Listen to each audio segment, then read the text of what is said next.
అందరికీ నమస్కారం. ఇక్కడికి వచ్చిన మీడియా వాళ్ళందరికీ thank you so much. Excuse me.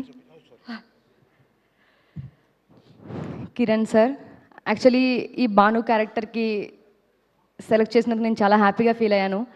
But ఇప్పుడు సార్ మన మధ్య లేరు.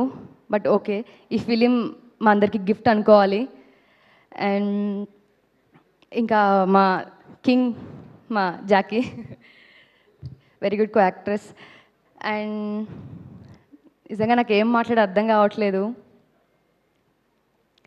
Anyways, August 7th cinema release అవుతుంది. ఖచ్చితంగా మీరు ఒక ఫుల్ జోష్తో అయితే ఉంటారు. అంత మంచి ఫిలిం ఇది. ఎమోషన్స్, యాక్షన్స్, ఫుల్ కాంబినేషన్ అని చెప్పొచ్చు ఇదంతా. అండ్ మా ఆర్టిస్టులందరికీ థ్యాంక్ యూ సో మచ్ అండి. అండ్ మా డిఓపి గారు, ఈ ప్రాజెక్ట్కి నన్ను రిఫర్ చేసిన స్వాతి గారు, thank you so much. And అందరికీ థ్యాంక్ యూ సో మచ్ అండి. Thank you.